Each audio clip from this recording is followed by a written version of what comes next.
चलिए तो example number 1 देखिए, show that each angle of a rectangle is a right angle. हमें prove करना है कि रेक्टेंगल के अंदर हर एक एंगल 90 डिग्री होता है। ये आपको पता है कि रेक्टेंगल के अंदर हर एक एंगल 90 डिग्री होता है, इसको प्रूव करना है। तो ये जब भी क्वेश्चन आता है ना, तो इसमें बोला जाता है show that each angle of a rectangle is a right angle. तो बेसिकली एबीसीडी आपका एक रेक्टेंगल ही है, इसमें आपको प्रूव करना है कि angle A, angle B, angle C, angle D आपका 90 डिग्री है। तो आप कैसे प्रूव करते हैं इसमें देखें।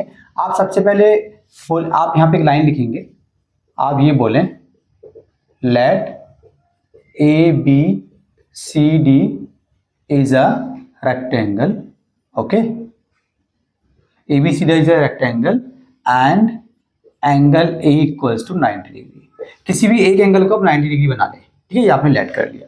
रेक्टेंगल क्या होता है? रेक्टेंगल आपका एक पैरेललोग्राम होता है जिसमें एक एंगल आपका 90 डिग्री होता है, ठीक है, ये प्रॉपर्टी आपको पता है। अब आप बोले यहाँ पे देखें, ये देखें A B parallel to C D, A B इसके पैरेलल है क्योंकि रेक्टेंगल है, क्योंकि पैरेललोग्राम है तो पैरेलल है। एंड और ये जो लाइन है आपकी A D, A D is a transversal, A D is a transversal. तो angle A plus angle D आपका हो जाएगा 180 डिग्री, जिसको आप बोलते हैं interior angles on the same side of the transversal. मुझे ये बोलना चला था कंसेक्यूटिव इंटीरियर एंगल्स बोल सकते हैं इनको, कंसेक्यूटिव इंटीरियर एंगल्स, ठीक है। आप यहाँ पे कोई भी रीजन लिख सकते हैं। अब एंगल ए तो मेरा 90 है, प्लस मेरा एंगल डी आ जाएगा 90। कैसे? सिंपल, इसकी हमने कैलकुलेशन कर ली, 90 डिग्री आ गया। तो मेरा ये एंगल भी 90 डिग्री हो गया बच्चों, ठीक है, ये 90 का साइन है। अब देखें ये पैरेललोग्राम है, रेक्टेंगल है, तो इसके आमने सामने एंगल बराबर होंगे। तो आप बोलोगे एंगल ए बराबर है एंगल सी बराबर है 90 डिग्री, और एंगल डी बराबर है एंगल बी बराबर है कितना हो जाएगा 90 डिग्री। रीजन यहाँ पे लिख देंगे, opposite angles of a parallelogram, ठीक है। ये रेक्टेंगल आपका एक पैरेललोग्राम ही होता है ना, opposite angles of a parallelogram, है ना। अब इसके अंदर क्या हो गया, सब प्रूव हो गया, तो आप लिख देंगे यहाँ पे hence angle A equals angle B equals angle C equals angle D equals 90 degree. So hence prove लिख दिया बस, ठीक है, ये सो हटा दें, ठीक है, हेंस प्रूव। तो ये हमारा एग्जांपल नंबर 1 हो गया सॉल्व। अब हम करेंगे अपना एग्जांपल नंबर 2। चलिए बच्चों एग्जांपल नंबर 2 देखिए, show that the diagonals of a rhombus are perpendicular to each other. ये आपको एक रोम्बस दिया गया है, आपको प्रूव करनी है कि इसकी जो डायगोनल्स है वो एक दूसरे के ऊपर परपेंडिकुलर है। तो सबसे पहले आप यहाँ पे एक चीज याद रखें कि जो रोम्बस जो होता है वो एक पैरेललोग्राम भी होता है। क्यों होता है? क्योंकि पैरेललोग्राम में क्या होता है बच्चों, आमने सामने वाली साइड्स क्या होती है, पेयर होती है। ये डीसी इसके पैरेलल है, ये इसके पैरेलल है, ये आपका बन गया पैरेललोग्राम, ठीक है। हमें प्रूव करना है कि ये डायगोनल जो है परपेंडिकुलर है। इसका मतलब मुझे प्रूव करना है या तो ये 90 है या ये 90 है, किसी एक को 90 अगर मैंने प्रूव कर दिया तो ऑटोमेटिकली मेरा काम हो जाएगा। तो हम क्या करेंगे, सबसे पहले ध्यान दें, यहाँ पे एक से ये बना लेते हैं ओ पॉइंट, हमारा ओ पॉइंट बना लेते हैं, ठीक है। तो बेसिकली अगर आप बुक में देखेंगे बहुत सिंपल है, किसी दो ट्रायंगल में आपको घुसना है, एक ऐसे दो ट्रायंगल में आपको घुसना है जिसमें आपकी ये वाली साइड आती हो या फिर ये वाली साइड आती हो। या जैसे मान लीजिए बुक में दिया गया है, इन्होंने कौन से ट्रायंगल में गए हैं, एओडी और सीओडी में, एओडी और सीओडी, जैसे इन दो में गए हैं। तो मैं काम करता हूँ, बुक में तो इन दो में गए हुए ना, तो मैं इन दो में चले जाता हूँ, मैं जाऊंगा एओबी में और सीओबी में, ठीक है। तो आपको ऐसे दो ट्रायंगल चूज करने हैं जिसमें मतलब साइड वाले या तो ये कर ले या तो ये कर ले या तो ये कर ले या तो ये कर ले, ऐसे। तो मैं नीचे वाले में जा रहा हूँ, एओडी और एओबी में जा रहा हूँ मैं, ठीक है।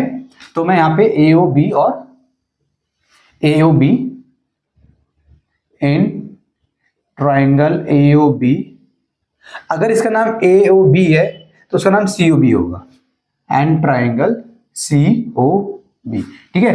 क्वाड्रिलेटरल चैप्टर करने से पहले ट्रायंगल वाला चैप्टर जरूर कर लेना, मैंने अपने चैनल पे अपलोड किया हुआ है। ऑल एग्जांपल्स ऑल क्वेश्चंस, जरूर वीडियो को देखिएगा, वन शॉट वीडियो है, वो चैप्टर आपको समझना बहुत इंपॉर्टेंट है ये सब सवाल करने के लिए, ठीक है। दो ट्रायंगल में आप आ गए, इस ट्रायंगल में आप देखें ओबी आपकी कॉमन है, ओबी बराबर है ओबी के, देखिए इसमें देखो ओबी, इसमें भी ओबी, और यहाँ पे भी देखें ओबी ओबी, ये आपकी हो गई कॉमन, ठीक है, कॉमन। अगर आपने नाम ठीक से लिखा है ना, नाम, तो नाम से भी पता, ट्रायंगल के नाम अगर आपने ठीक से लिखे हैं तो वहां से पता चल जाता है क्या चल रहा है क्या नहीं चल रहा। अब देखें ये जो एओ है वो सीओ के बराबर है, एओ सीओ के बराबर है, मतलब ये जो एओ है सीओ के बराबर है। रीजन बताएं इसका, रीजन इसका ये है क्योंकि मैंने आपको बताया कि ये जो रोम्बस है ये पैरेललोग्राम भी है, और पैरेललोग्राम की जो डायगोनल्स होती है वो एक दूसरे को बाइसेक्ट करती हैं, ठीक है। तो यहाँ पे आप लिख दोगे diagonals of a parallelogram bisect each other, मतलब एक दूसरे को इक्वल पार्ट्स में डिवाइड करती हैं। ठीक है, चले ये मेरा हो गया। अब मुझे क्या करना है, मुझे 3 दलील चाहिए होती है ना, 3 एविडेंसेस मेरे को चाहिए होते हैं, 2 मिल गए, तीसरा कहां से मिलेगा? तीसरा मेरे को मिलेगा भाई ए बी बराबर है बी सी के।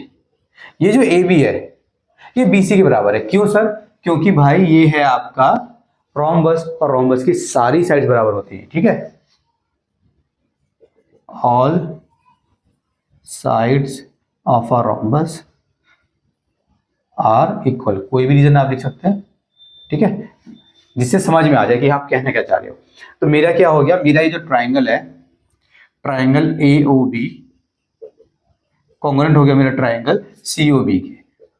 कौन सा रूल लगा मेरा यहाँ पे? बाय तीनों साइड लिए मैंने एस एस एस रूल। इससे मैं करना क्या चाह रहा हूँ? इससे मैं ये करना चाह रहा हूँ, मैं ये बोल दूंगा देखो ए ओ बी, मतलब कि ये वाला जो एंगल है ए ओ बी, देखो ये वाला जो एंगल है ए ओ बी, ये वाला एंगल मेरा सी ओ बी के बराबर हो गया। किसके बराबर हो गया? सी ओ बी के। एंगल ए ओ बी बराबर एंगल सी ओ बी के। रीजन क्या है? सीपीसीटी आपने पढ़ा होगा ट्राइंगल वाले चैप्टर में। ठीक है, सीपीसीटी से अगर ये दोनों ट्राइंगल कॉन्ग्रुएंट है तो इनके कॉरेस्पॉन्डिंग पार्ट्स बराबर होते हैं। अब मैं एक चीज भी तो मैं ये बोलूंगा A O B plus angle C O B तो मेरा 180 भी है भाई। ये क्या हो गया सर? ये देखें ए ओ बी और सी ओ बी लीनियर पेयर से आपका 180 बना रहा है, तो आप लिख देंगे लीनियर पेयर। ये जो क्या होता है कि बच्चों जब आप ये क्वेश्चंस कर लेते हैं ना तो आपको समझ में आया था कहाँ लीनियर पेयर बन रहा है, कहाँ क्या बन रहा है। ठीक है, सेम ही स्टेप बार बार रिपीट होते रहते हैं, मतलब सेम तरीका होता है क्वेश्चंस का सॉल्व करने का, प्रूव करने का, बट अगर आपने अच्छे से प्रैक्टिस की तो ही आप कर पाएंगे। ठीक है, चलें जी। अब ये दोनों एंगल मेरे बराबर है ना, तो मैं लिख दूंगा A O B plus angle A O B equals to 180 degree. मैंने ये लिख दिया। अब देखिए मैं यहां पे कर रहा हूं, अब ये हो जाएगा मेरा twice of angle A O B equals to 180 degree. तो मेरा एंगल ए ओ बी कितना हो जाएगा? 180 बाई 2 90 डिग्री। अब मेरा एक मैंने किसी एक को 90 प्रूव करते मेरा काम बन जाएगा। इसने भी ऐसे किया होगा, सिमिलरली करके किया हुआ है। ठीक है, बस हो गया। So the diagonals of a rhombus are perpendicular to each other. यहां पर लिख देंगे hence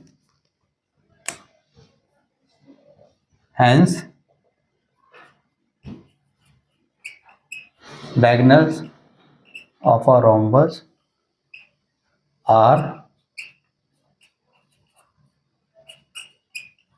perpendicular to each other। Ink डालनी पड़ेगी, खत्म हो गया बच्चों, ये हो गया आपका प्रूफ। ठीक है जी, तो ये आपका एग्जांपल नंबर 2 भी हो गया सॉल्व। चलिए एग्जांपल नंबर 3 देखें। एग्जांपल नंबर 3 में क्या बोला, पढ़ देता हूं। ABC is an isosceles triangle in which AB equals AC, AD bisects exterior angle PAC and CD parallel AB, show that angle DAC बराबर है BCA के, और ABCD आपका पैरेलल है। CD parallel AB, okay, CD को AB के parallel दिया गया है, ये गिवन मैंने लिखा नहीं है तो लिख लेते हैं CD पैरेलल AB। आप देखिए ये क्वेश्चन है, ये क्या रहा है मैं पहले आपको समझाता हूँ। इसने बोला कि भाई देखो ABC आपका एक ट्राइंगल है, ये लो, ये हो गया आपका ABC एक ट्राइंगल। ये आपको ट्राइंगल दिया गया कि ये ABC आपका एक ट्राइंगल है। फिर इसने क्या बोला, इसने बोला कि भाई ये और ये बराबर है क्योंकि आइसोसेलेस ट्राइंगल है। फिर इसने क्या बोला, इसने बोला कि भाई ये देखो ये जो AD है ना, AD एक लाइन है AD, ये ऐसे, हमें कैसे पता ये लाइन ऐसे ही आएगी? वैसे तो डायग्राम बना हुआ आएगा मगर मैं फिर भी आपको समझा रहा हूँ, क्योंकि इसने बोला जो एक्सटीरियर एंगल है PAC, तो एक्सटीरियर एंगल PAC कैसे बनेगा? तो AC ये रहा ना, तो PAC मान लो एक लाइन ऐसे जा रही है, ये बन गया PAC। अब ये एंगल PAC बन गया PAC। अब ये AD जो है इसको बाइसेक्ट कर रही है, AD इसको बाइसेक्ट कर रही है। इसका मतलब ये एंगल 1 और ये एंगल 2 बराबर है। यहाँ पे लिख देता हूँ पहले, ये एंगल 1 है, ये एंगल 2 है, ये दोनों एंगल बराबर है। ठीक है, एंगल 1 एंगल 2 के बराबर है क्योंकि ये इसको बाइसेक्ट कर रही है। अब ध्यान दें, अब इसने क्या बोला है आपको, बोला है सेकंड में ABCD एक पैरेललोग्राम है, तो जब आप इसको मिलाएंगे ऐसे तभी तो ये ABCD बनेगा पैरेललोग्राम प्रूव करने के लिए। तो ये इस टाइप के फिगर है। ठीक है, अब देखिए करेंगे कैसे। सबसे पहले पार्ट पे फोकस करेंगे। पहला पार्ट है क्या, देख लेते हैं। DAC, where is DAC? DAC मतलब बेसिकली ये कह रहा है एंगल 2 बराबर है DAC बराबर है BCA। BC मतलब ये वाला एंगल, तो इसको मैं बोल देता हूँ एंगल 3। ठीक है, ये मेरा एंगल 2 मेरा एंगल 3 के बराबर है। ऐसे लिखने से क्या होता है कि दिमाग में हमारे बहुत इजीली क्वेश्चन बैठ जाता है और हमें क्लिक कर जाता है कि करना क्या है। तो मुझे एंगल 2 और एंगल 3 को प्रूव करना है। भाई ये देखने में मेरे को लग रहा है ऑल्टरनेटिव एंगल्स, ठीक है, मगर अभी तो यहाँ पे वो काम चलेगा नहीं, तो जो गिवन दिया उसको हम यूज करेंगे, ठीक है। चले जी, देखिए कैसे हम इसको यूज करेंगे। मैंने बोला भाई देखो मेरा ए बी बराबर है बी सी के, गिवन है ये मेरे को, ठीक है ना। सर इससे होगा क्या, इसको बोल देते हैं एंगल 4।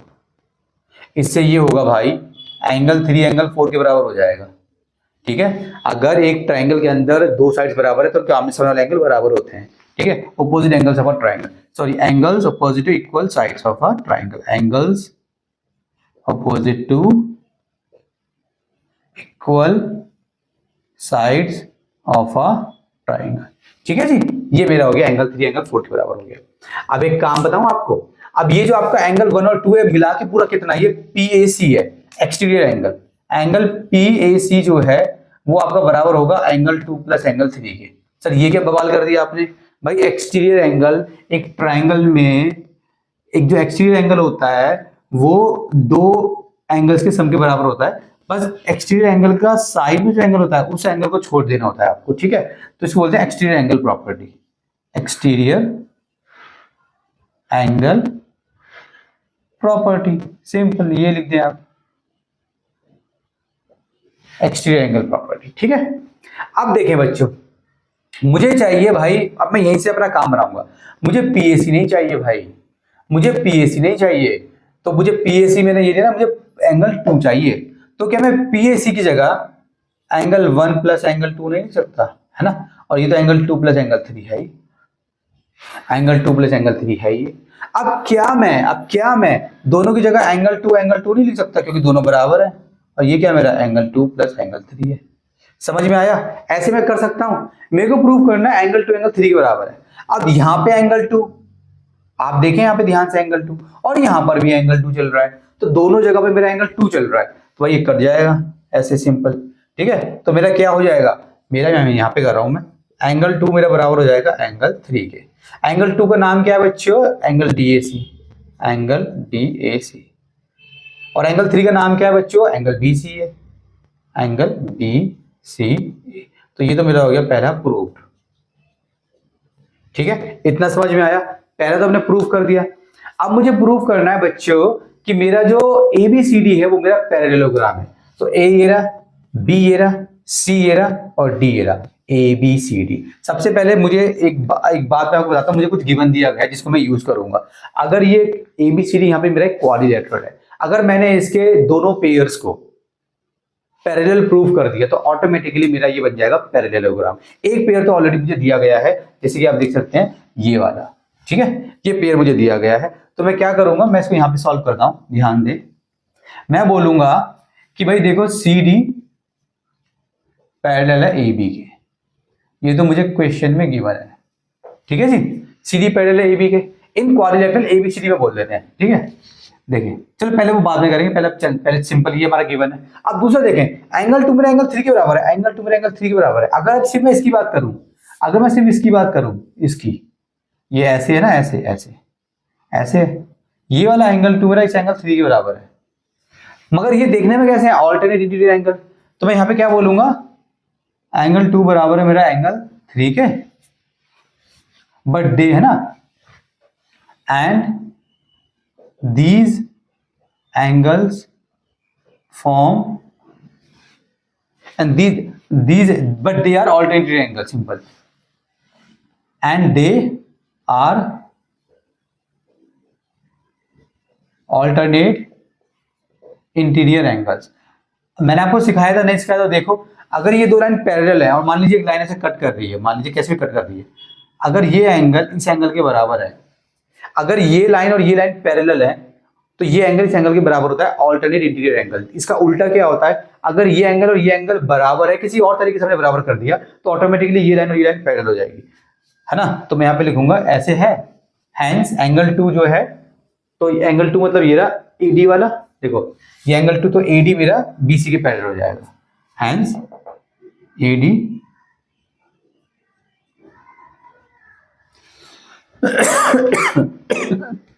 सॉरी बच्चों गला बैठ गया।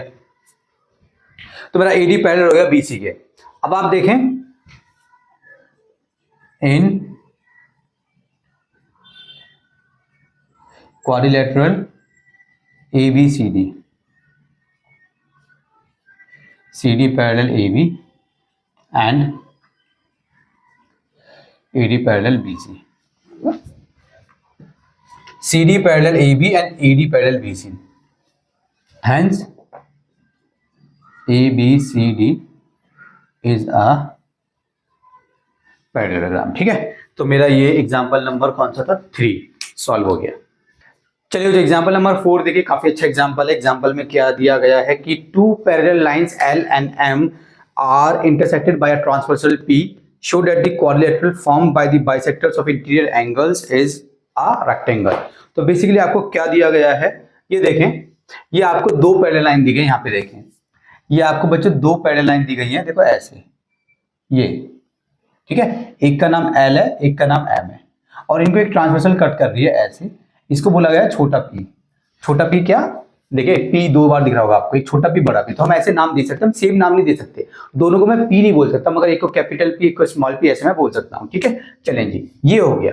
मुझे क्या प्रूव करना है, ABCD हमारा क्या है, रेक्टेंगल। कैसे प्रूव करेंगे, सबसे पहले ध्यान दे, मैं आपको सिंपल सा तरीका बताऊंगा, कोई टेंशन लेने की आपको बिल्कुल भी जरूरत नहीं है। सबसे पहले इस फिगर को देखें, मान लें ये जो है ये वाला एंगल इस एंगल के बराबर है। ठीक है, समझ में आया। तो इस एंगल का नाम क्या होगा, PAC, क्योंकि ये आपका A है और ये आपका क्या है, ये आपका C है और यहाँ पे आपका बना हुआ है P, सो PAC। और इसका नाम क्या होगा, C, ये यहाँ पे आपका R बना हुआ है, R ऐसे बना हुआ है। ठीक है, तो ये वाला एंगल इस एंगल के बराबर है, मतलब PAC ACR के बराबर है। एंगल PAC बराबर है, PAC बराबर है एंगल ACR के, ACR के। रीजन बहुत इंपॉर्टेंट है, लिखना पड़ेगा। रीजन क्या है, ये है आपके ऑल्टरनेट इंटीरियर एंगल्स। ठीक है, क्यों है alternate interior angles, because L parallel है M के एंड ये जो छोटी P है इज ट्रांसवर्सल। ये आपको रीजन लिख कर आना है, बहुत इंपॉर्टेंट है बच्चों, इसके बिना तो नंबर ही नहीं मिलेंगे। ठीक है, समझ में आ गया, इतना आपको समझ में आ गया। अब ये आपने बराबर कर दिया। अब ध्यान दें, यहां से हम क्या चीज करने वाले हैं, यहां से एक बाइसेक्टर निकला पड़ा है, बाइसेक्टर, ऐसे बाइसेक्टर, जिसका नाम क्या दे दिया इन्होंने बोल दिया AB, बोल दिया उसको AB। ठीक है, अब ये जो बाइसेक्टर है, बाइसेक्टर क्या करता है, एंगल को इक्वल पार्ट्स में डिवाइड करता है। यहाँ पे भी ध्यान दे, यहां से भी एक बाइसेक्टर निकला पड़ा है जिसका नाम इन्होंने दे दिया CD। तो ये दो बाइसेक्टर दे दिए, तो ये दोनों बाइसेक्टर जो है इक्वल पार्ट्स में डिवाइड करेंगे। इसका मतलब मैं क्या कर सकता हूं, अगर मैं दोनों की जगह हाफ ऑफ लगा दूं, हाफ ऑफ एंगल PAC कर दूं और इसकी जगह मैं हाफ ऑफ एंगल ACR कर दूं, ये मेरी एक इक्वेशन है बेसिकली। ठीक है, दोनों जगह मैंने हाफ ऑफ लगा दिया, कर सकते हैं। इससे होगा क्या, इससे ये होगा कि ये जो PAC का हाफ क्या हो सकता है, या तो ये वाला हाफ ले ले PAC का, या ये वाला हाफ ले ले PAC का। मैं क्या करूंगा, मैं अंदर वाला हाफ लूंगा। अंदर वाला क्यों लेंगे सर, क्योंकि देखो ये अंदर वाले को मेरे को प्रूफ करना है कि रेक्टेंगल है, तो अंदर वाले पे फोकस करें, तो अंदर वाला हाफ लूंगा, ये वाला हाफ लूंगा। इस हाफ का नाम क्या है, वो नाम मैं ध्यान कर लेता हूं। मैं काम करता हूं, मैं इसको बोल देता हूं एंगल 1। ठीक है, और मैं उधर वाले हाफ को बोल देता हूं एंगल 2। एंगल 1 एंगल 2 हो गया, ये आपने फोकस कर लिया। तो मैंने बोला, इसकी जगह लिख दिया मैंने एंगल 1 बराबर है मेरा एंगल 2 के। समझ में आया। ये AB जो है बाइसेक्टर है, तो PAC को बाइसेक्ट कर रहा है, तो या तो बाइसेक्ट मतलब दोनों इक्वल पार्ट्स में डिवाइड कर रहा है, तो PAC का हाफ क्या होगा, या तो ये वाला या तो ये वाला, तो मैंने अंदर वाला ले लिया। ठीक है, एंगल 1 एंगल 2 के बराबर है, मगर रीजन लेना पड़ेगा आपको। रीजन क्या है, आप बोल दोगे AB bisect angle PAC, AB and, चलो ऐसे भी लिख सकते हो, AB एंड ये क्या था CD, AB and CD bisect angle, पहले AB लिखा था, पहले PAC लिखेंगे, एंगल PAC, एंड फिर मैंने CD लिखा है, तो CD के लिए आएगा angle ACR, angle ACR respectively. ठीक है ना, इस तरीके से आप इसका रीजन लिख कर आ जाएंगे। यहां तक समझ में आया बच्चों। ठीक है, अब देखिए हम क्या करेंगे। जिस तरीके से मैंने ये प्रूफ कर दिया भाई कि एंगल 1 मेरा एंगल 2 के बराबर है, इसी तरीके से मैं ये भी तो प्रूफ कर सकता हूं, एंगल 3 मेरा एंगल 4 के बराबर है। सेम प्रोसेस मुझे फॉलो करना है, सेम प्रोसेस। अब मैं PAC की जगह पे क्या बोलूंगा, SAC बोलूंगा, समझ में आया। और मैं बोलूंगा QCA, मतलब बिल्कुल सेम प्रोसेस फॉलो करना है। तो जब इस टाइप का क्वेश्चन होता है, सेम प्रोसेस फॉलो करना होता है, तो आप लिख सकते हैं, आप बोल दोगे सिमिलरली एंगल 3 बराबर है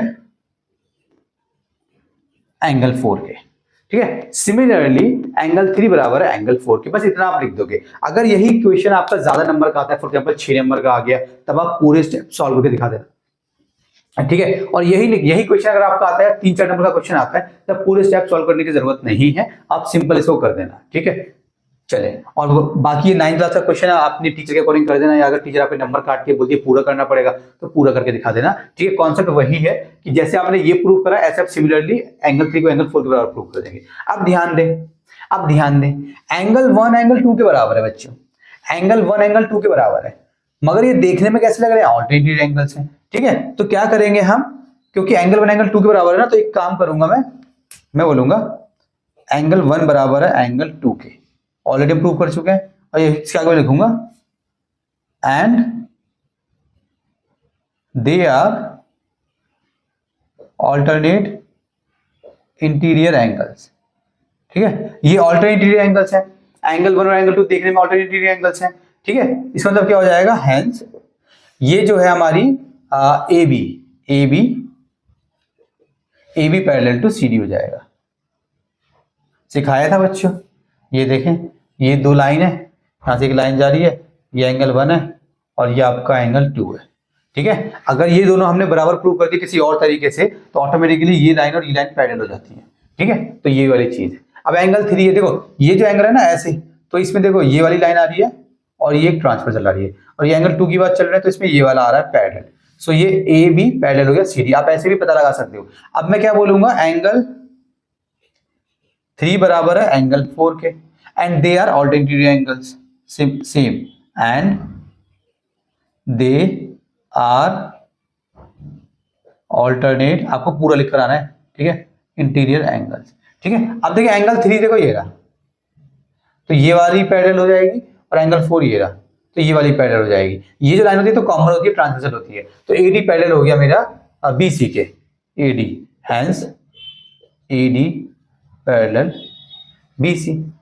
इससे क्या फायदा हो जाएगा, इससे फायदा हो जाएगा मेरा ABCD मेरा बन गया पैरेललोग्राम, ठीक है। ये मैं हटा देता हूं ऐसे, ये ले हटा दिया बढ़िया से, ठीक है। चलें जी, ये हो गया। अब इससे मेरा क्या फायदा होगा, अब मेरा ABCD ना मेरा पैरेललोग्राम बन गया, तो मैं बोल दूंगा, ठीक है। अभी बाद में बोलेंगे वो काम कर, अभी एक काम करते हैं, देखिए।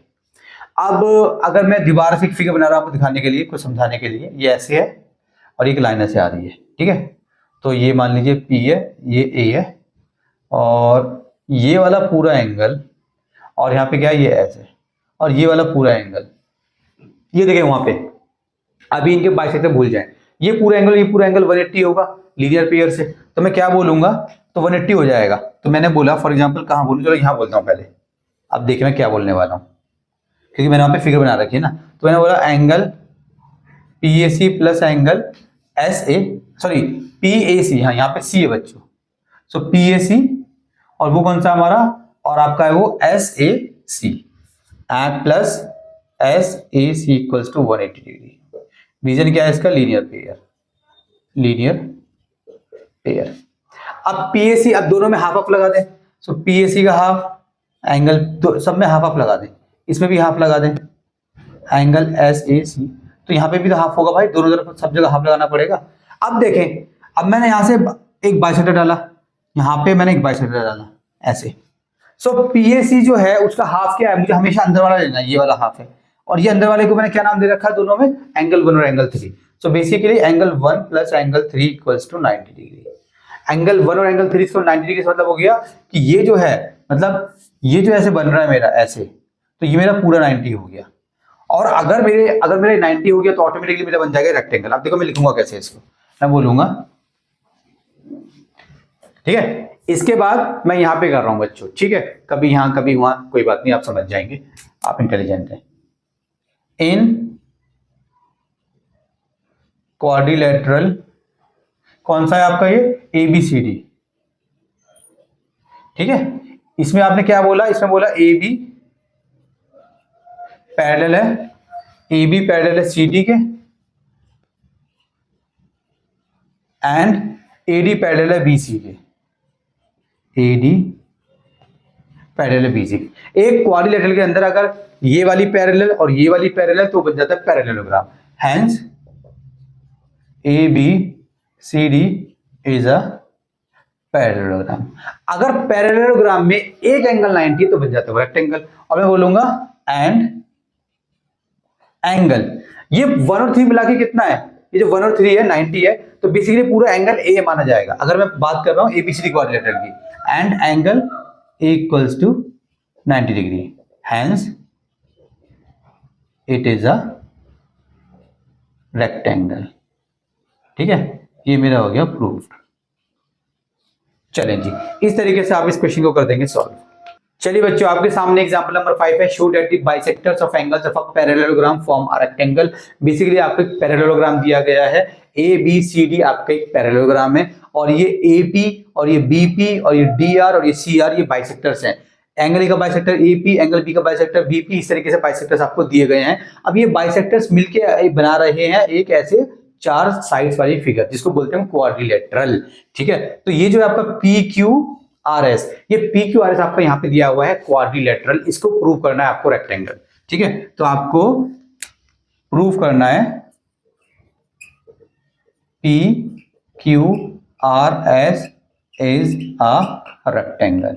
अगर एक क्वाड्रिलेटरल को रेक्टेंगल प्रूव करना है तो बहुत सारे तरीके होते हैं, पहले उसको पैरेललोग्राम प्रूव कर दो, फिर वो कर दो। हम यहाँ पे क्या यूज करने वाले हैं, अगर मैं क्वाड्रिलेटरल के सारे एंगल्स मतलब चारों एंगल्स 90 प्रूव कर देता हूं तो ऑटोमेटिकली बन जाता है मेरा वो रेक्टेंगल। तो मैं ये यहाँ पे यूज करूंगा प्रॉपर्टी। ठीक है, देखिए कैसे आपको करना है।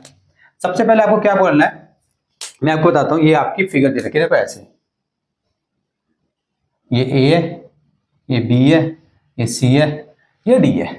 ठीक है, ये वाला एंगल और ये वाला एंगल 180 होगा कंसेक्यूटिव इंटीरियर एंगल से, क्योंकि पैरेललोग्राम है तो ये और ये पैरेलल है, तो ये एंगल कितना हो जाएगा 180 डिग्री हो जाएगा। तो मैं क्या बोलूंगा, मैं बोलूंगा इन प्रूफ, देखिए मेरा in parallelogram A B C D angle A plus angle D मेरा हो जाएगा 180 डिग्री। रीजन क्या है, कंसेक्यूटिव इंटीरियर एंगल्स है, कंसेक्यूटिव इंटीरियर एंगल्स। और यहां पे बताना भी पड़ेगा भाई क्या क्या लिया है हमने, ये A B parallel C D, and ये जो ए डी है इसको हम ट्रांसवर्सल बोलेंगे, A D is a transversal.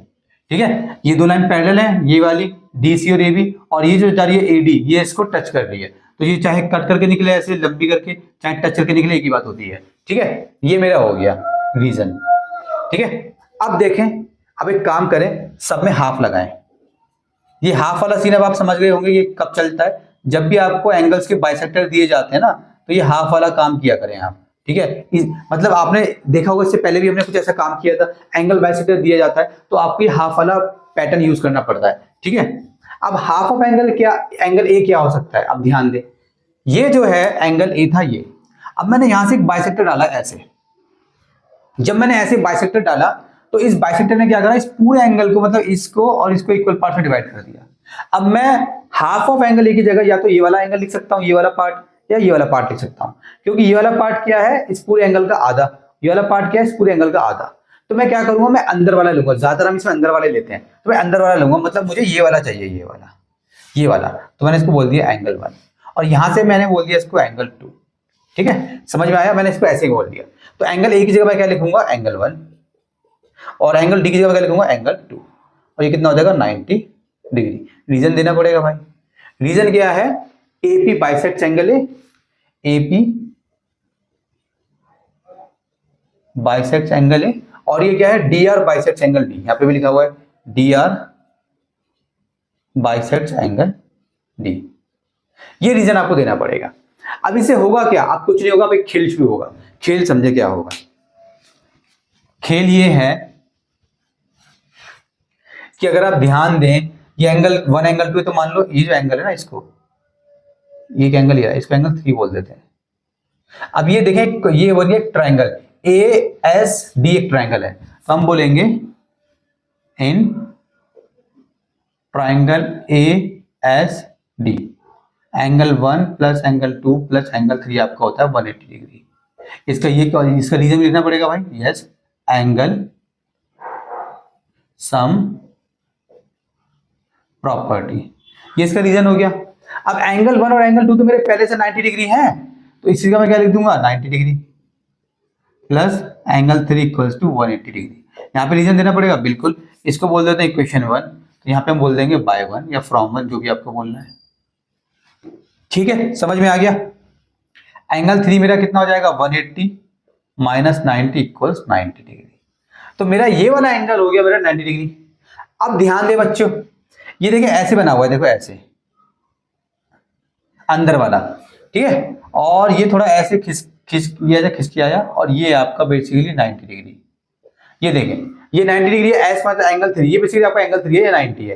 तो अगर ये 90 तो भाई ये भी 90 होगा, वर्टिकली अपोजिट एंगल्स, ये 90 तो ये भी 90। तो हम क्या बोलेंगे इसको, हम बोलेंगे angle 3 equals angle P S R, angle P S R equals to 90 degree. Reason क्या है, vertically opposite angle, vertically opposite angles. बस खेल खत्म हमारा। जिस तरीके से मैंने इसको 90 प्रूव कर दिया भाई, तो मैं इसको भी तो 90 प्रूव कर सकता हूं। आप ध्यान देना, जिस तरीके से आपने इसको 90 प्रूव कर दिया, आप बोल दोगे similarly angle P Q are is also 90 degree.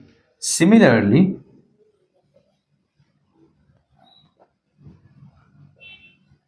Angle P Q are 90 degree.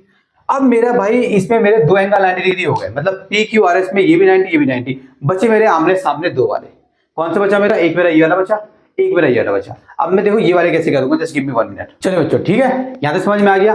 अब देखें सिमिलरली, इसमें मैंने लिख दिया सिमिलरली। अब देखिए ये जो एंगल है आपका एस पी क्यू, ये भी आपका 90 हो जाएगा। जब आप ये वाला ट्रायंगल कंसीडर कर लेंगे, देखो ये वाला डी आर एस कंसीडर कर लेंगे, तो ये भी आपका 90 हो जाएगा। तो ये क्या हो गया, S P Q, S P Q, ये भी 90 डिग्री हो गया। ठीक है, और आपका ये भी 90 हो जाएगा। जब आप ये ए पी बी वाला ट्रायंगल कंसीडर करेंगे, तो इसका नाम हो गया S P Q, S P Q, sorry S P Q हो गया, एस आर क्यू हो गया, एस आर क्यू 90 डिग्री। तो सर क्या ये करके नहीं दिखाना, इतना ही करना बच्चों। देखो डिपेंड करता है क्वेश्चन के ऊपर।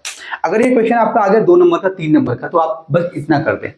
अगर ये क्वेश्चन आ गया आपका 5 नंबर का, तो मैं बोलूंगा भाई फिर आप पूरा प्रूफ करें। जैसे आपने ये दिखाया, जैसे मैंने ये स्टेप लिखे ना, मैंने ये वाला ट्रायंगल कंसीडर किया, मैंने इस पे फोकस किया, तो मैंने ये वाला बनाया। आप इस पे फोकस करेंगे डी आर एस पे, तो आप बोलेंगे एंगल डी और एंगल सी बेसिकली 180 है, फिर आप हाफ करेंगे तो ऑटोमेटिकली उसमें आपका एंगल आर निकल कर, मतलब आपका ऑटोमेटिकली ये निकल कर आ जाएगा। ठीक है, टेंशन लेने की जरूरत है, आपका ऑटोमेटिकली ये आपका 90 बन जाएगा। ठीक है, फिर जब आप ये वाला कंसीडर करेंगे, कौन सा वाला, ये वाला चाहिए ना आपको, ये वाला कौन सा, ये वाला मान लीजिए पी वाला, इसको कंसीडर, जब आप इसको कंसीडर करेंगे इसको, तो ये और ये हो जाएगा मिलकर 90, तो ऑटोमेटिक आपको 90 आ जाएगा। ठीक है, तो आपको टेंशन लेने की जरूरत नहीं है। सिमिलरली आपने बोल दिया पी क्यू आर 90 है, तो एक काम करते हैं, इसमें और इसमें सेम स्टेप लगाए, इसमें और इसमें क्या लगाया, सेम स्टेप लगाया, वर्टिकली अपोजिट एंगल, तो ये हमारा 90 डिग्री हो गया। अब मैं काम करता हूं, मैं एक अलग वाला प्रूफ कर देता हूं, मान लीजिए डी आर सी वाला, क्योंकि ये वाला एंगल जब आप 90 प्रूफ करोगे ना, और ये वाला 90 प्रूफ करोगे, ये दोनों सिमिलर है बेसिकली, और ये दोनों सिमिलर है, थोड़ा सा फर्क है, मैं आपको करके दिखाता हूं। अब मैं बोलूंगा angle D plus angle C equals to 180 degree. ठीक है, वही रीजन है, ये वाला रीजन है कंसेक्यूटिव एंगल, तो बस मैं शॉर्ट फॉर्म लिख रहा हूं सी आई ए, और आप ये लिख लेना, ये क्या है, ये एंगल देखें, ये एंगल और ये एंगल है ना, तो ये लाइन और ये लाइन पैरेलल है, मतलब एडी बीसी के पैरेलल है, एडी पैरेलल है बीसी के, एंड आपकी ये जो है ये होगी ट्रांसवर्सल, मतलब DC, and DC is a transversal. ठीक है, ये 180 डिग्री हो गया। अब आप बोलेंगे क्या, अब आप बोलेंगे triangle D D R C, in triangle D R C, in triangle D R C, angle D plus angle R plus angle C equals to 180 degree. Angle D plus angle R plus C आपका 180 degree हो जाएगा। अब देखिए ये जो angle D है और ये जो एंगल डी है दोनों में फर्क है। ये वाला जो एंगल डी है ये एंगल डीआरसी का है ना। तो मैं क्या करूंगा यार, इसको एक काम करता हूँ, जल्दबाजी में करा रहा हूँ तो ऐसा हो रहा है, पहले इसको हाफ बना लेते हैं जैसे मैंने आपको पहले कराया था। तो इसको बना लेंगे half of angle D plus half of angle C equals to 180 degree divided by 2। Reason आप लिख लेना, कौन सा रीजन है, जैसे मैंने आपको पहले बताया था। चलो इसमें तो कोई रीजन लिखना नहीं होता आपको। अब हाफ ऑफ एंगल डी कितना है, ये है, तो इसको बोल देंगे एंगल 4, इसको बोल देंगे एंगल 5, ठीक है, एंगल 4 और एंगल 5, ठीक है। तो मैं बोल दूंगा इसको angle 4 plus angle 5 equals to 90 degree. समझ में आया, मैंने से 90 डिग्री लिख दिया। अब मैं क्या बोलूंगा, थोड़ी जगह देख लेता हूँ कितनी जगह बची है, जगह तो बहुत है अभी, ठीक है। 90 डिग्री लिख दिया। In triangle D R C, angle D plus angle R plus angle C आपका 180 डिग्री है एंगल सम प्रॉपर्टी से। एंगल डी की जगह लिखेंगे आप एंगल 4, एंगल आर की जगह लिखेंगे आप एंगल आर, और एंगल सी की जगह लिखेंगे आप एंगल 5, 180 डिग्री, ठीक है। सो एंगल 4 और एंगल 5 मिला के कितने हैं, 90 है। So angle R plus 90 equals to 180 degree. तो इस यहां से एंगल आर आपका आ जाएगा 180 माइनस 90 इक्वल्स टू 90 डिग्री, ठीक है। तो आप बोल देंगे सिमिलरली, ये जो है आपका एंगल आर आ गया ना, आपका पी आ जाएगा। Similarly angle S P Q आ जाएगा, जिसको बोलेंगे S P Q, S P Q equals to 90 degree. तो फिर आप बोल देंगे, क्या बोलेंगे आप बोलेंगे इन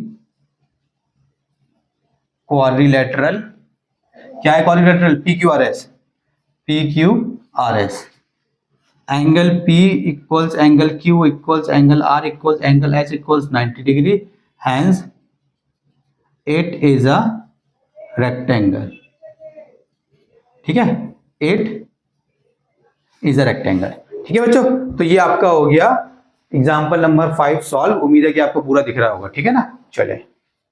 चलिए बच्चों एग्जाम्पल नंबर 6 देखिए, काफी अच्छा एग्जाम्पल है। फिगर आपके सामने है गिवन, और जो हमें शो करना है वो मैं लिख चुका हूं, पढ़ देता हूं। In triangle ABC D E and F are respectively the mid points of sides AB BC and CA, show that triangle ABC is divided into 4 congruent triangles by joining D E F, ठीक है। यहाँ पे हमें एक theorem का use करेंगे। चले, जो थ्योरम क्या है, हमारी मिड पॉइंट थ्योरम है। कैसे करेंगे इसको मैं समझाता हूँ पहले आपको, ठीक है, कैसे करना है आपको। सबसे पहले आप क्या करेंगे, छोटे छोटे से ट्रायंगल बना लेंगे। पहले मान लीजिए मेरा एबीसी हो गया, ये मेरा एबीसी है, ताकि इजीली समझ में आ जाए। ए बी सी, एबीसी ना, पहले मैं एक काम करता हूँ, इसको ले लेता हूँ, ये मेरी डी है और ये मेरी ई है ना। अब देखिए मैं क्या बोलूंगा, मैं बोलूंगा D is mid point of A D, sorry A B, और जो ई है, E is mid point of B C, hence DE parallel AC। ये आपने पढ़ी है थ्योरम। एक ट्रायंगल में अगर मिड पॉइंट है, ये E एक ट्रायंगल में, कौन सी थ्योरम है पढ़ के बताते हैं आपको। थ्योरम देखें आपकी 8.8 है, the line segment joining the mid points of two sides of a triangle is parallel to the third side. Theorem 9.8 में यहाँ पे लिख देता हूँ, थ्योरम न्यू वाली बुक है 9.8, ठीक है। ये जो लाइन सेगमेंट है ज्वाइन कर रही है दोनों मिड पॉइंट्स को, तो ये वाली लाइन इसके हो जाती है पैरेलल। ये आपने कर दिया, सो डी हो गई इसके पैरेलल। पहले आप सबको पैरेलल प्रूव कर लें, ठीक है। अब देखें, अब मैं इसका एक और, ये मेरा एक बन गया, अब मैं इसका यहाँ पे एक और ट्रायंगल बनाऊंगा। ये बना सकते हैं आप, पेपर में कोई दिक्कत की बात नहीं है। ए बी सी, अब आपने ये ले लिया ना, अब आप दूसरी लाइन ले लें, डीएफ ले लें, डीएफ, अब आप डीएफ ले लें। Same process, D is mid, D is mid point of A B, और ये क्या F, F is mid point of A C, hence D F parallel to B C. D F किसके parallel हो गई, B C की। कौन सी theorem है, theorem 9.8, ठीक है। ये बात हो गई। अब मैं इसको कंसीडर कर चुका, मैं इसको कंसीडर कर चुका, मैं इसको कंसीडर करूंगा ई एफ को। अब मैं करूंगा ई एफ को कंसीडर। आप फिगर देख के समझ जाएंगे मैं किस किस को कर चुका। अच्छा एक बार ऐसे करिए, अच्छा एक बार ऐसे करिए, अब ऐसे कर लेते हैं।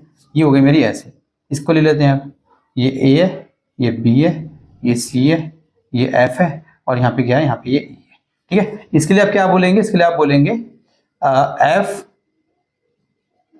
Is mid point of A C, और ये क्या ई, E is mid point of BC, ठीक है। Hence ये क्या EF parallel to AB, theorem 9.8। समझ में आ गया? इतना आपने कर दिया। अब आप ध्यान दें, अब हम ध्यान देंगे आपने करा क्या बेसिकली। देखिए बच्चों, ये जो DE है मेरी, D मेरी किसके पैरेलल है? AC के। D मेरी AC के पैरेलल है, वेरी गुड। और यहां पर अगर आप देखेंगे DF, अब ये जो मेरी D हो गई मेरी AC के पैरेलल हो गई, और मेरी DF का है DF, ये DF मेरा किसके पैरेलल है? DF मेरा पैरेलल है BC के पैरेलल है, ठीक है। ये मेरा DF BC के पैरेलल है। अब मैं क्या करूंगा, पहले मैं देखो इसने क्या करा हुआ है, इसने ना ये करने के बाद इसने क्या कर दिया, सिमिलरली कर दिया, फिर इसने ADEF लिया। पहले ADE कहां गया भाई? ADEF, ठीक है। अब देखिए मैं आपको पहले फिगर बना के दिखाता हूं। ADEF, ये A है, ये D है, ये E है, ये F है, ADEF है, ठीक है। ये क्या है देखो, ध्यान दे, मैं आपको बताने की कोशिश करता हूँ क्या है ये। इसी ट्रायंगल में आप ध्यान दें,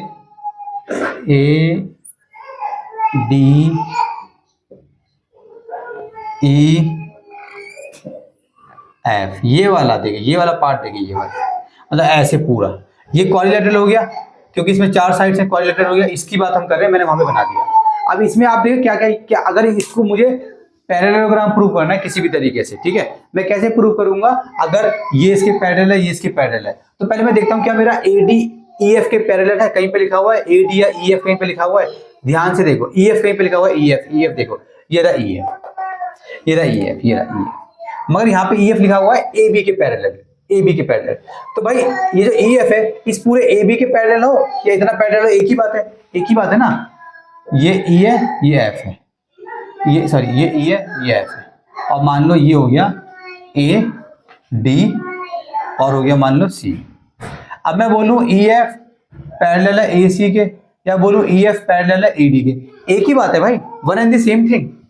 ये लाइन इसके भी पैरेलल है और ये सेम लाइन इसके भी पैरेलल है। इससे कुछ नहीं होता कि एक लाइन बड़ी है तो दूसरी लाइन भी सेम उतनी ही बड़ी होनी चाहिए, ऐसा कुछ नहीं होता। पैरेलल का मतलब जो दो लाइनें मिलती नहीं है। तो इसका मतलब मेरा क्या होगा बेसिकली, तो मैं यहाँ पे मैं लिख दूंगा, काफी सिंपल है। तो मैं यहाँ पे लिखूंगा, इसको आप ध्यान दीजिए, होगा ना ट्रायंगल हो गया, तो मैं यहाँ पे लिखूंगा, मैं इसकी बात कर रहा हूँ, मैं बोलूंगा AD पैरेलल है EF के, ठीक है। ये कहाँ से आया? ये यहाँ से आया, तो इसको नाम देते हैं, इसको बोलते हैं, अब कुछ भी बोल देते हैं 1, या सिंपल बोल देते हैं, ऐसा कुछ नहीं बोलेंगे, हम बोलेंगे ये कहाँ से आया, ये हमारा आया भाई, ब्रैकेट में लिख देंगे EF पैरेलल है AB के, ठीक है, ये हो गया। तो मेरी बेसिकली ये वाली लाइन जो है इसके मेरी पैरेलल हो गई। क्या मेरा AEDF के पैरेलल है? सो ऑब्वियस सी बात है, A कहाँ गया? A थोड़ी है वो, ये F है मेरा, यहाँ पे ADE, यहाँ पे E है और यहाँ पे मेरा F है, ठीक है, ये है। अब मेरे को देखो, मेरे को प्रूफ करना है DE मेरी बराबर हो जाए AF की। सो DE ढूंढो का, ये DE, ये DEAC, तो सेम केस, तो मैंने बोला DE पैरेलल है मेरी AF की। रीजन क्या है बच्चों? रीजन आपका वही वाला रीजन है कि DE आपकी AC के पैरेलल है, DE आपकी पैरेलल है AC, है ना, DE आपकी AC के पैरेलल है। ये जो D है ये आपकी AC के पैरेलल है, तो D अगर AC के पैरेलल है तो DE आपकी जो है AF के पैरेलल भी होगी। इसका मतलब क्या हो गया? हेंस ADEF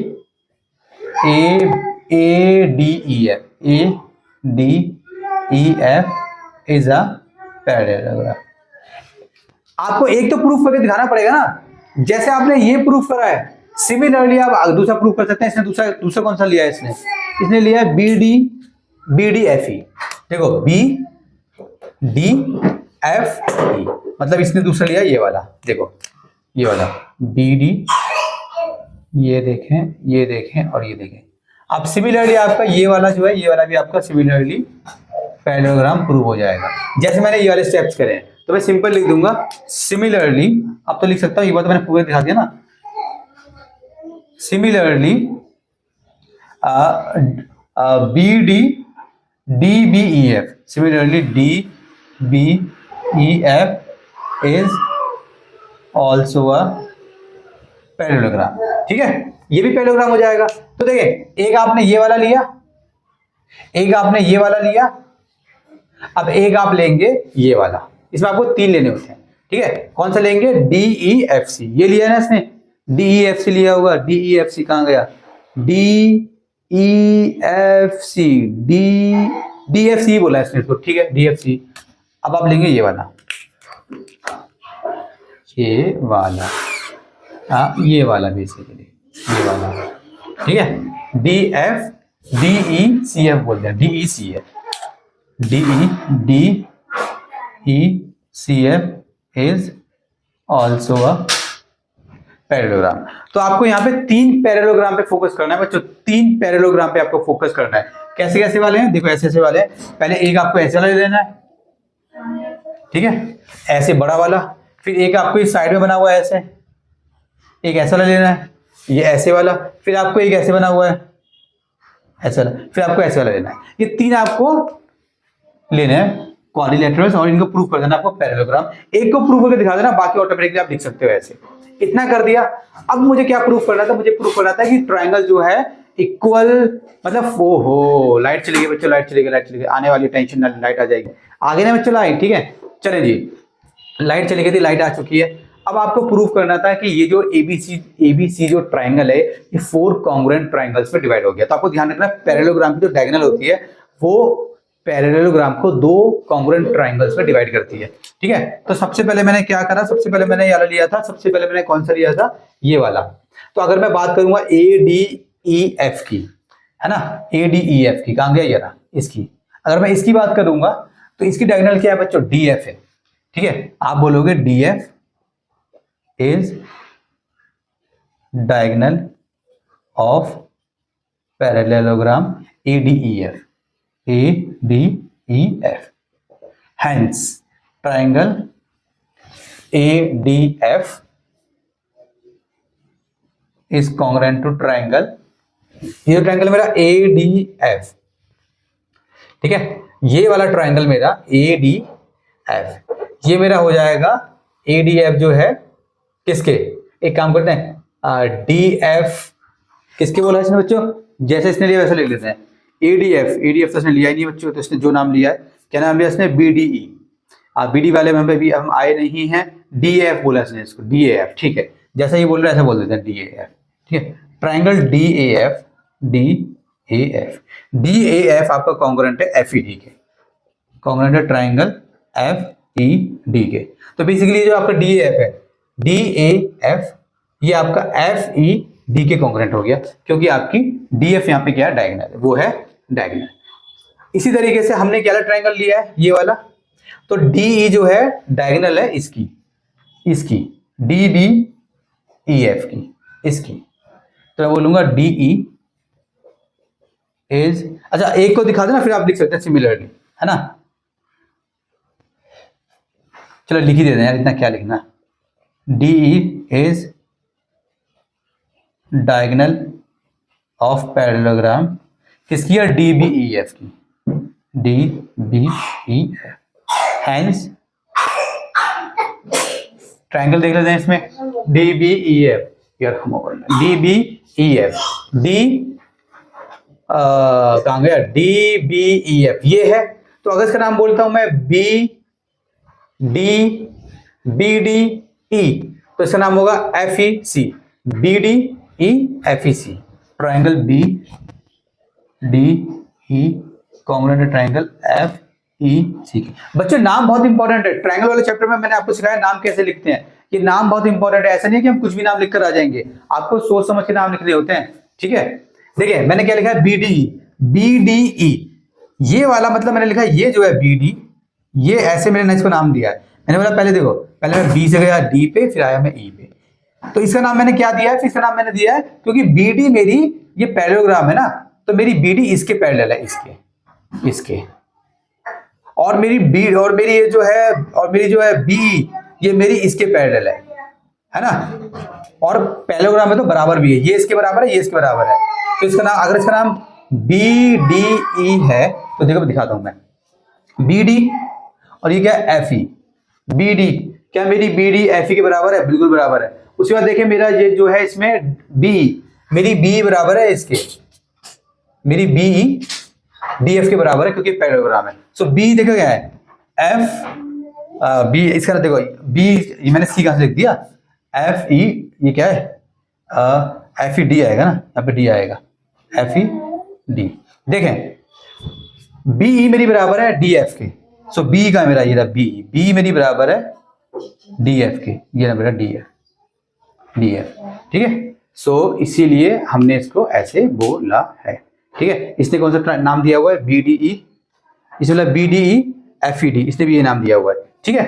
ये आपका बराबर हो गया, आपके दो बराबर हो गए, आपको एक और में और आना है, आप वो है आपका डी ई सी एफ, ये रहा डी ई सी एफ। इसमें डायगोनल क्या है बच्चों, इस वाले में ये ई एफ डायगोनल है, ई एफ, तो मैं यहां पे बोलूंगा E F is diagonal of parallelogram, कौन सा बच्चों, D E C F, D E C F, ठीक है। तो इसमें भी हो जाएगा, चलो नाम देते हैं, जो बचा है ई एफ सी बचा है, E F C. So triangle, ये रहा E F C, E F C मैंने पहले लिखा तो नहीं है, नहीं लिखा, congruent triangle F E D के, एफ ई डी, देख लेते हैं एक बार, F E C, F E सी कॉन्ग्रुएंट है मेरा एफ ई डी के, एफ ई डी के, ये कॉन्ग्रुएंट हो गया। इन सब में आपको रीजन लिखना पड़ेगा, यहाँ पे जैसे रीजन हमने लिखना पड़ेगा, डी डायगोनल है तो रीजन क्या लिखना पड़ेगा, diagonal of a parallelogram divides the parallelogram into two congruent triangles, ये आपको लिखना पड़ेगा रीजन।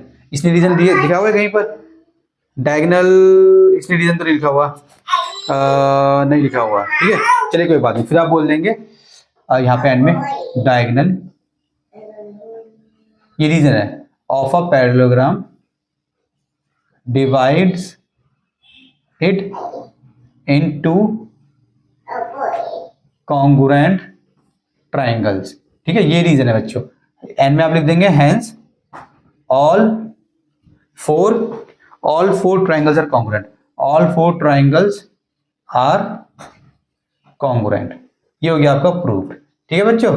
इस तरीके से आप इसको सॉल्व कर देंगे, काफी मतलब अब आपको इसमें क्या याद होना चाहिए, इस वाले क्वेश्चन में आपको याद होना चाहिए कि आपको किन तीन क्वाड्रिलेटरल को पैरेललोग्राम बनाना है। एक तो ये वाला हो जाता है बड़ा वाला, एक ऐसे वाला हो जाता है, एक ऐसे वाला हो जाता है। अगर आपने तीन वो नाम, अगर आपने वो तीन क्वाड्रिलेटरल्स पकड़ लिए तब आप इसको इजीली सॉल्व कर देंगे, ठीक है। चलिए इसको रब करते हैं, आगे बढ़ते हैं। चलिए बच्चों question number 7, sorry example number 7 देखिए, काफी इंपॉर्टेंट एग्जांपल है, अच्छा एग्जांपल है, ये हमारा लास्ट एग्जांपल है क्वाड्रिलेटरल का। तो इसमें एग्जांपल में हमें क्या बोला गया है कि L, M and N are three parallel lines intersected by transversal P and Q such that L, M and N cut off equal intercepts AB and BC on P. Show that L, M and N cut off equal intercepts D, E and EF, ठीक है। ये आपको दिया गया है on Q also। तो basically आपको क्या दिया गया मैं आपको बताता हूँ बच्चों। आपको ना तीन पैरेलल लाइन दी गई है, देखो ऐसे, आपको ये और ये, इसको L बोल दिया, इसको M बोल दिया, इसको N बोल दिया। बेसिकली आपको ये तीन पैरेलल लाइंस दी गई है L, M and N। अब यहाँ पे दो है, देखो एक दो, मतलब एक लाइन ऐसे आ रही है, देखो ऐसे, मतलब एक लाइन ऐसे कट कर रही है, एक लाइन ऐसे कट कर रही है, ठीक है, ये फिगर है बेसिकली, ऐसे लाइन कट कर रही है, ठीक है। उसके बाद आपको क्या बोला गया, आपको जो है ये दिया गया है, जैसे यहाँ पे एक लाइन लिखी गई है कि equal intercept A B and B C, मतलब ये ए है, ये बी है, ये सी है। Equal intercept A B and B C का मतलब ये होता है कि ए बी बराबर है आपकी बी सी की, ठीक है। अब आपको प्रूफ करना है equal intercept of D E and E F का, बेसिकली आपको प्रूफ करना है डी ई आपका बराबर है ई एफ के, ये आपको प्रूफ करना है। तो यहाँ पे आप कंस्ट्रक्शन करेंगे, कंस्ट्रक्शन में आप क्या करेंगे, ये मान लीजिए यहाँ पे जो पॉइंट है ना, ये पॉइंट है आपका एफ, ठीक है। तो आप ए एफ को ज्वाइन कर देंगे इस तरीके से कि यहाँ पे इस लाइन पे ये जो पॉइंट होगा इसको आप नाम दे देंगे जी। तो ये हमने लिख दिया join A to F intersecting M at G, ठीक है। अब हमारा खेल शुरू हो जाएगा, बहुत इजी क्वेश्चन है, आपको दो ट्रायंगल को पकड़ना है और एक थ्योरम आपको चिपकानी है। यहाँ पे क्या करेंगे आप देखें, आप आए प्रूफ पर, आपने बोला इन ट्रायंगल, देखो ए सी एफ आपका एक ट्रायंगल है ए सी एफ, आप इस ट्रायंगल में आ गए ए सी एफ में, ए सी एफ। ये आपका ट्राइंगल ए सी एफ। आप ए सी एफ में आ गए तो यहां पर अगर आप ध्यान देंगे यहां पर एक पॉइंट है बी और यहां पर एक पॉइंट है, अगर आप ए सी एफ में आएंगे तो यहां पर एक पॉइंट है जी और यहां से एक लाइन जा रही है, ऐसे हो गया। अब आपको बहुत अच्छे समझ में आएगा। बी जो है इसका मिड पॉइंट है तो हम लिखेंगे B is mid point of A C. B इसका मिड पॉइंट क्यों है? क्योंकि आपको गिवन है ए बी बराबर है बी सी के, क्योंकि ए बी बराबर है बी सी के, भाई ए बी बी सी के बराबर है तो बी का मिड पॉइंट हो गया। ऑब्वियस सी बात है, वेरी सिंपल। ठीक है, अब देखें आपकी जो ये है बी जी, ये पैरेलल है आपकी सी एफ के। सर ये कहां से आया? ये पूरी जो एम जो है पैरेलल है एन के, एम पैरेलल है एन के। ये देखिए, या ब्रैकेट में आप ये लिख सकते हैं, ये जो एम है ये एन के पैरेलल है, ये आपको गिवन दिया गया है। ठीक है, तो जब ये इतनी लाइन के पैरेलल है तो इसका आधा पार्ट इस आधे पार्ट के बराबर होगा। फॉर एग्जाम्पल मैं आपको बार बार समझा रहा हूं, ये एम है, ये फॉर एग्जाम्पल एन है, एम पैरेलल है एन के, तो अगर मैं इसका इतना पार्ट ले लूं, मान लो ये ए है ये बी है और इसका भी इतना पार्ट, चलो इसका मैंने ये पार्ट ले लिया सी और डी, सी और डी। अगर ये पूरी की पूरी एम इस पूरी की पूरी एल एन के पैरेलल है तो इसका इतना पार्ट इसके इतने पार्ट के पैरेलल होगा। पैरेलल के लिए जरूरी नहीं है कि दोनों की लेंथ बराबर होनी चाहिए, बस दो लाइन पैरेलल तब होती हैं जब वो आपस में मिल नहीं सकती। ये इसको कितना भी बड़ा कर लो, इसको कितना भी बड़ा कर लो, आपस में मिलेंगे नहीं, इसीलिए हम इसको ऐसे लिख सकते हैं।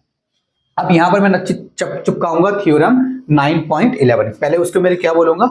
मैं बोलूंगा थ्योरम 8.9, सॉरी 8.9 कहती है the line drawn through the mid point of one side of a triangle parallel to another side bisect the third side. ये आपको थ्योरम याद करनी है चिपकाने के लिए। ठीक है, चलिए जी, ये लिख के आ ना पेपर में यूजिंग थ्योरम 8.9, नहीं ये थ्योरम आपको याद करनी है। इसको आप छोटा बना के अपने वर्ड्स में याद कर सकते हैं, कोई दिक्कत की बात नहीं है। ठीक है, चलिए जी, ये हो गया।